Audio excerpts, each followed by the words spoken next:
Once upon a time in the land of Canaan, there lived a man named Jacob, who had 12 sons. Among his sons was Joseph, his favorite, whom he loved dearly. Joseph was gifted with dreams that seemed to foretell his future greatness, but his brothers grew jealous of him. One day, Joseph's brothers plotted against him out of envy. They seized him, threw him into a pit, and eventually sold him as a slave to passing merchants. They then dipped his coat in goat's blood and showed it to their father, deceiving him into believing that Joseph had been devoured by a wild animal. Meanwhile, Joseph found himself in Egypt, where he was sold to Potiphar, an officer of Pharaoh.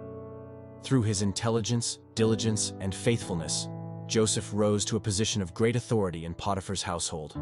However, Potiphar's wife falsely accused him of wrongdoing, leading to Joseph's imprisonment. Even in prison, Joseph's remarkable abilities did not go unnoticed. He accurately interpreted the dreams of Pharaoh's cupbearer and baker, who were also imprisoned, foretelling that the cupbearer would be restored to his position, while the baker would be executed. Joseph's interpretations came true, but the cupbearer forgot about Joseph's kindness and did not mention him to Pharaoh. Sometime later, Pharaoh himself had troubling dreams, and none of his wise men could interpret them. It was then that the cupbearer remembered Joseph and his gift of dream interpretation.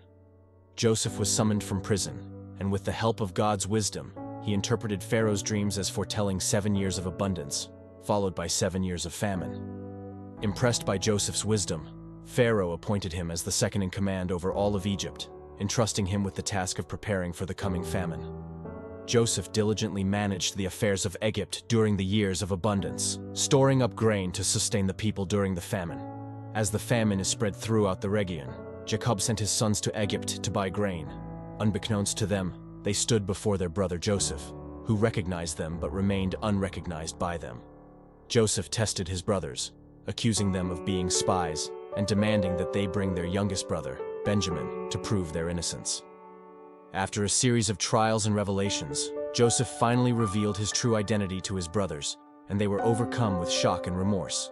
But Joseph, filled with forgiveness and compassion, assured them that what they had intended for evil, God had used for good, as it had led to the salvation of many lives during the famine. Joseph urged his brothers to bring their father and their families to Egypt, where he could provide for them and ensure their safety during the remaining years of famine. Overjoyed and grateful for Joseph's forgiveness, Jacob and his family reunited with Joseph in Egypt, where they lived together in peace and prosperity for the rest of their days.